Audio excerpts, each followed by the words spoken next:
Hello students, आज अपन Indian economy का एक बहुत ही इंपॉर्टेंट कॉन्सेप्ट डिस्कस करने जा रहे हैं एंड दिस इज इंफ्रास्ट्रक्चर। काफी सारा डेटा इस चैप्टर के अंदर है और काफी सारी बेसिक वोकेबलरी इसके अंदर डिस्कस की गई है। तो सबसे पहले मैं इस पूरे चैप्टर का आपको रोड मैप जो है वो समझा देता हूँ कि अपन ने इस चैप्टर में कौन कौन से जो पॉइंट हैं उनको डिस्कस करना है और उनके बारे में क्या डेफिनेशंस हैं, उनके क्या एग्जाम्पल्स हैं, उनमें वेरियस डिफरेंसेस क्या क्या आते हैं, क्योंकि बहुत क्लोज वोकेबलरी होती है जिसमें बच्चा नॉर्मली कंफ्यूज हो जाता है। तो चलिए स्टार्ट करते हैं। सबसे पहला पॉइंट तो इंफ्रास्ट्रक्चर का मीनिंग क्या है। देखिए इंफ्रास्ट्रक्चर क्या है कि आपके रोड हैं, आपकी इलेक्ट्रिसिटी है, आपकी इंश्योरेंस सर्विसेज है, आपकी बैंकिंग सर्विसेज हैं, ये सब अगर अच्छी होंगी तो डेफिनेटली आपका क्वालिटी ऑफ लाइफ अच्छा होगा। तो क्वालिटी ऑफ लाइफ अच्छा करने के लिए ये सभी फैसिलिटीज बहुत अच्छे वे में होनी चाहिए। जैसे ये सभी फैसिलिटी किस तरीके की अमेरिका में है और कैसी इंडिया में है, हम कंपेयर करके देखते हैं तो हमको पता लगता है। क्योंकि अमेरिका में इंफ्रास्ट्रक्चर ज्यादा डेवलप्ड है, इसलिए वहाँ क्वालिटी ऑफ लाइफ इंडिया के कंपेरिजन में ज्यादा अच्छी है। तो मेरे ख्याल से इससे आपको समझ में आ गया होगा कि इसका मीनिंग क्या है। आगे चलें। Number 2, economic infrastructure and social infrastructure अलग अलग है। इकोनॉमिक इंफ्रास्ट्रक्चर बेसिकली जो है वो ये कहता है रोड्स कैसी हैं, एयर फैसिलिटीज कैसी हैं, इसके अलावा ट्रांसपोर्टेशन कैसा है, इसके अलावा अगर अपन देखें कि इलेक्ट्रिसिटी की कैसी है व्यवस्था, पानी की कैसी है। सोशल इंफ्रास्ट्रक्चर वो बेसिकली देखता है एजुकेशन को, हेल्थ को, वो सोसाइटी को देखता है और ये आपकी इंडस्ट्री यानी इनकम को, बिजनेस को देखती है। तो दो टाइप का इंफ्रास्ट्रक्चर होता है, इनके एग्जांपल और डेफिनेशन अपन आगे जाके डिस्कस करेंगे। नंबर 3 आता है importance of infrastructure. Sir infrastructure की इंपॉर्टेंस क्या है? देखो बहुत ही इंपॉर्टेंट है। जितनी अच्छी फैसिलिटीज आपको मिलेंगी उतना ही बिजनेस का एनवायरनमेंट डेवलप होगा, उतना ही सोसाइटी का जो थिंकिंग लेवल है वो डेवलप होगा। इससे क्वालिटी ऑफ लाइफ जो है वो सुधरती है। जैसा अपन देखते हैं कि यूरोप के अंदर एंड अमेरिका के अंदर वहाँ इंफ्रास्ट्रक्चर बहुत साउंड है और इसलिए आप देखते हैं कि उनकी क्वालिटी ऑफ लाइफ हमसे कहीं बेहतर है। वो उसके पीछे रीजन क्या है? रीजन इंफ्रास्ट्रक्चर है। सही है। नेक्स्ट आपका पॉइंट आता है सर इंफ्रास्ट्रक्चर में कौन कौन से कंटेंट हम डिस्कस करते हैं। उसमें सबसे पहला अपन पॉइंट ले रहे हैं एनर्जी। एनर्जी बहुत जरूरी है। क्यों जरूरी है? सर गाड़ियां चलेंगी किससे? एनर्जी से। सही है। मशीनें किससे चलेंगी? एनर्जी से। ट्रांसपोर्टेशन किससे होगा? एनर्जी से। सारा का सारा खेल ही एनर्जी पे टिका हुआ है। तो यहाँ एनर्जी के क्या है कि वेरियस सोर्सेज आपको बताए जाएंगे और देन आपका आएगा, एक तो है कमर्शियल एनर्जी और एक है नॉन कमर्शियल एनर्जी।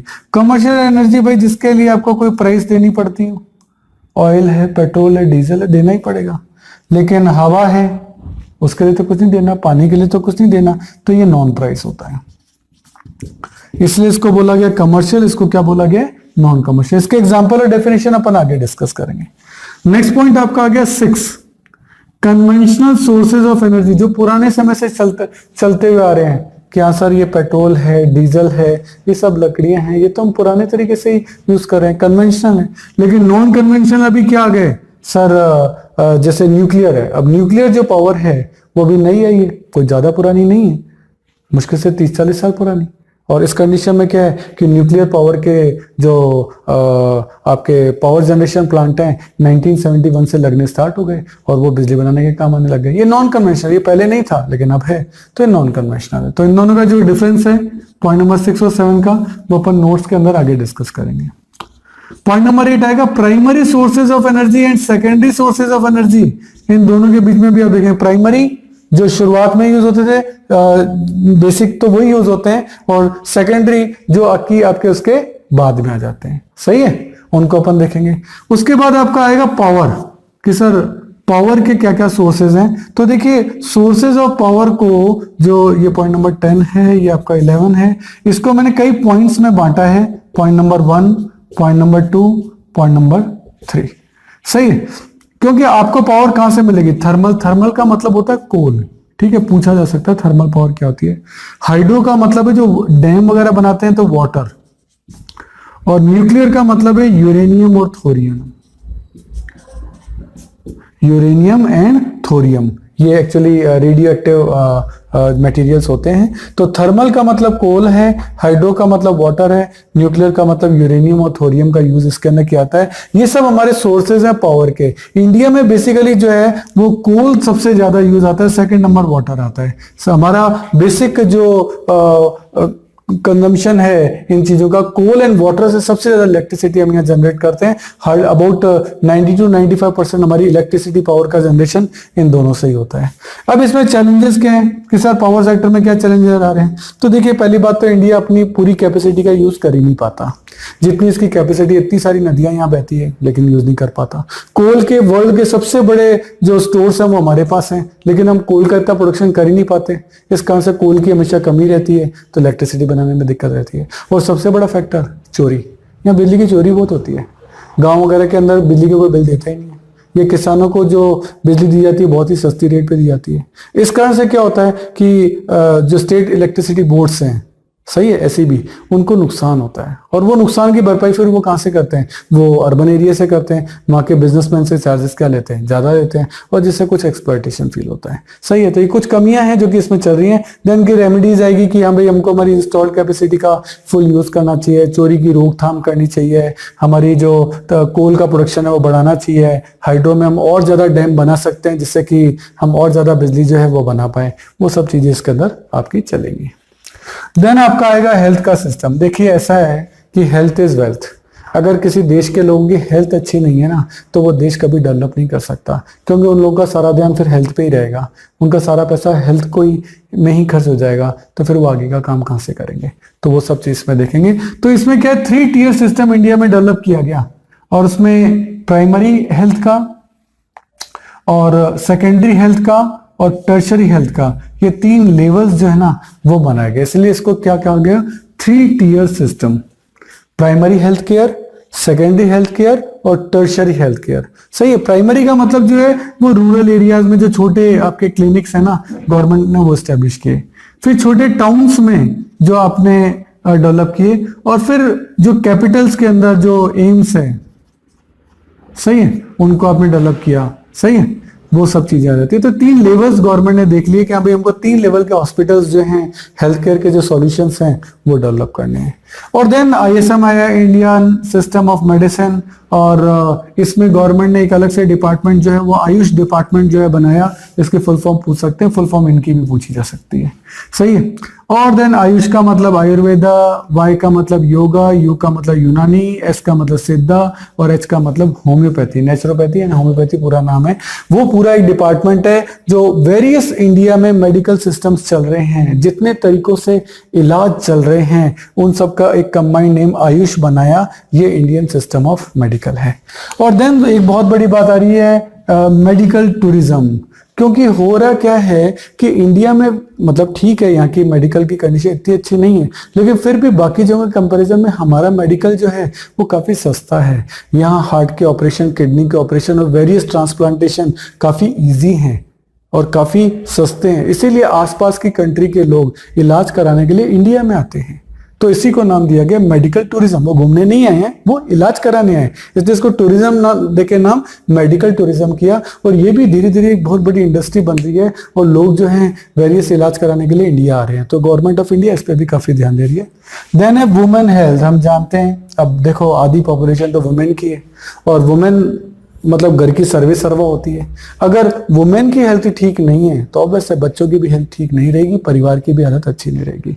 तो गवर्नमेंट जो है वुमेन हेल्थ पे काफी ध्यान दे रही है, और वुमेन हेल्थ को इम्प्रूव करने के लिए, उसको अच्छे लेवल पे लाने के लिए गवर्नमेंट वेरियस हेल्थ प्रोग्राम चला रही है। क्योंकि वुमेन्स के साथ सबसे बड़ी प्रॉब्लम जो है वो एनीमिक है, ब्लड एनीमिक है, मतलब उनके ब्लड की कमी रहती है, जिससे उनके अंदर ताकत नहीं रहती है। और काफ़ी सारे जो वुमेन्स हैं वो आपकी डिलीवरी पीरियड में उनकी मौत हो जाती है। वो भी बहुत बड़े रीजंस हैं। उन सब के सॉल्यूशन के लिए गवर्नमेंट जो है वेरियस स्कीम्स जो है वो ला रही है। और देन आपका आएगा क्रिटिकल असेसमेंट, कि इन सब चीज़ों का कि हाँ भाई मेडिकल वगैरह के लिए जो गवर्नमेंट ने फैसिलिटीज़ बनाई हैं, अब देखो पढ़ते डॉक्टर्स इंडिया में हैं और अच्छी सैलरी के लिए वो कहाँ चल जाते हैं, अब्रॉड चल जाते हैं। तो ट्रेनिंग तो सारी गवर्नमेंट ऑफ इंडिया ने कराई, लेकिन उसके बावजूद वो इंडिया से चले गए। तो गवर्नमेंट को बड़ा नुकसान होता है, पब्लिक भी जो है डिप्रेस होती है कि हमारे यहाँ मेडिकल फैसिलिटीज इतनी नहीं है। तो गवर्नमेंट को इन सब की रोकथाम के लिए जो है कुछ ना कुछ वर्किंग करनी चाहिए, जिससे कि इस कंडीशन को सुधारा जा सके। तो पूरे चैप्टर में मैंने जो पॉइंट्स कवर किए हैं वो मैंने केवल पॉइंट्स का इंट्रोडक्शन ही आपको दिया है। अब हम चैप्टर के अंदर एंटर करेंगे। चैप्टर के अंदर नोट्स हैं, और नोट्स में सारी चीजें जो हैं वो मैंने बारी बारी से दी है। इसकी पूरी PDF फाइल वीडियो के साथ लगी हुई है, आप पहले PDF फाइल का प्रिंट आउट निकाल निकाल लीजिए और देन उस प्रिंट आउट को अपने सामने रखिए। उसी का वीडियो आपके सामने चलेगा तो आपको समझने में कोई भी दिक्कत नहीं आएगी। सही है, तो अब आगे का टॉपिक अपन इसको शुरू से वापस से देखते हैं और अपन नोट्स में चलते हैं। ठीक है, अगर आपको मेरे वीडियोस पसंद आ रहे हैं तो देखिए एक लाइक, शेयर और सब्सक्राइब तो बनता है, तो मेरी खुशी के लिए एक लाइक तो कर दीजिए। देखिए आपका टाइम बड़ा कीमती है, तो यदि नोट्स लिखने में आप अपना टाइम बचाना चाहते हैं और वर्कशीट भी गेट करना चाहते हैं तो इन सभी की पीडीएफ का लिंक नीचे डिस्क्रिप्शन में गिवन है, आप वहां जाके देख सकते हैं। देखिए स्टूडेंट, जितने भी वीडियो हमने बनाए हैं उनके जितने भी क्वेश्चन मैं वीडियोस में करा रहा हूं उनका लिंक आपको डिस्क्रिप्शन में दे रखा है। आप वहां से उस लिंक को डाउनलोड कर सकते हैं, उसका प्रिंट आउट निकाल सकते हैं। उसके बाद वो क्वेश्चन पेपर आप अपने सामने रखिए और देन आप वीडियो देखिए। उससे आपको फायदा ये होगा कि क्वेश्चन आपके सामने रहेगा। तो ये चीज़ जरूर से कर लेनी है। और मैं आपको एक बार स्पेशल बताना चाहता हूँ कि ये जो वीडियो है ये तो ट्रेलर है। अगर आपको हमारे सारे वीडियो देखने हैं तो आपको हमारी मोबाइल ऐप सब्सक्राइब करना चाहिए। उसका नाम है अनुराग क्लासेस और इसमें आपको हमारे सारे वीडियो देखने को मिलेंगे। क्यों, देखो यूट्यूब तो ट्रेलर है, यहाँ सारे वीडियो नहीं होते। अगर आपको सारे वीडियो देखने हैं तो आपको हमारी मोबाइल ऐप सब्सक्राइब करनी पड़ेगी। उसमें आपको सारे वीडियोज़ मिलेंगे, उसमें आपको नोट्स मिलेंगे, प्रिंटेड नोट्स भी होंगे, हैंड रिटन नोट्स भी होंगे, मतलब आप हर तरीके के नोट्स वहाँ ले सकते हो। उसमें भी उसकी जो मेंबरशिप है वो प्रीमियम भी है और स्टैंडर्ड भी है, जो भी आप लेना चाहें। और आपको वहाँ अदर बुक्स के इंपॉर्टेंट पिक्स, अच्छे डायग्राम, अच्छे क्वेश्चन, अच्छे पैराग्राफ, वो भी आपको जो है इस ऐप के अंदर मिलेंगे। और इसके अलावा बहुत ही important point, MCQ test. MCQ test का पैनल है जिसमें आप जितने भी टेस्ट वहाँ देंगे उसमें ऑप्शंस होंगे ABCD, उसमें ट्रू एंड फॉल्स के क्वेश्चन होंगे, उसमें फिल इन द ब्लैंक्स के क्वेश्चन होंगे। आपने 40 क्वेश्चन का टेस्ट दिया, जैसे ही सबमिट किया विदिन 5 सेकेंड्स आपका रिजल्ट आपके सामने है। तो ये मोबाइल ऐप मैं जरूर चाहूँगा आप जरूर से सब्सक्राइब करिए। मेरा नंबर है 9829224488। आप ऑफिस आवर्स में कभी भी मुझे कॉल कर सकते हैं। Thank you. देखिए स्टूडेंट, हमारे चैनल से जुड़ने का फायदा आपको नेक्स्ट 7 इयर्स तक मिलेगा क्योंकि हमारी रेंज बहुत बड़ी है। नॉर्मली आप चैनल्स पे देखेंगे वो 1 या 2 या 3 सब्जेक्ट पढ़ा रहे हैं, लेकिन मैं आपको बहुत बड़ी रेंज दूंगा। यदि आपकी और मेरी ट्यूनिंग जमती है तो ये बहुत लॉन्ग लास्टिंग रहेगी और वो ट्यूनअप में आपको बार बार नई ट्यूनअप नहीं करनी पड़ेगी क्योंकि आपकी ट्यून मुझसे जम चुकी है। क्यों? क्योंकि मैं आपको बता रहा हूँ कि मैं 11th में आपकी अकाउंट्स, स्टेट्स और माइक्रो इकोनॉमिक्स लूंगा। 12th में मैं आपकी अकाउंट्स, मैक्रो और इंडियन इको लूंगा। बीकॉम के अंदर मैं आपकी corporate accounting, advance accounting, costing, financial management, budgeting, income tax etcetera, जो भी आपके जिस भी नाम से ग्रेजुएशन के अंदर ये कोर्स होंगे, इन सब के वीडियो हमने ऑलरेडी बना रखे हैं। मोबाइल ऐप आपकी बना रखी है, तो आपको बहुत सारी फैसिलिटीज हम देने जा रहे हैं। इसके अलावा CA, CS और CMA के फाउंडेशन और इंटर कोर्सेज में जितने भी प्रैक्टिकल हैं या इकोनॉमिक्स से रिलेटेड टॉपिक हैं उन सब के वीडियो आपके तैयार मिलेंगे। पूरा स्टडी मटेरियल, पूरा नोट, सब चीज़ A to Z आपको रेडी मिलेगी। और इसके अलावा मास्टर्स अगर आप कर रहे हैं उसमें भी QT है या मैनेजरियल इकोनॉमिक्स है, डायरेक्ट टैक्स है। QT का मतलब क्वांटिटेटिव टेक्निक्स, डायरेक्ट टैक्स है, इनडायरेक्ट टैक्स है, एडवांस टैक्स है, यानी पूरी कंप्लीट प्रैक्टिकल जितने भी न्यूमेरिकल सब्जेक्ट होते हैं सब आपको हमारे चैनल पे और हमारे मोबाइल ऐप पे मिलेंगे, जो कि आपको नॉर्मली बाकी चैनल्स पे नहीं मिलते हैं। हर साल आपको नए चैनल पे शिफ्ट होना पड़ता है और यहाँ आपको एक ही चैनल पे कंप्लीट सॉल्यूशन मिलेगा।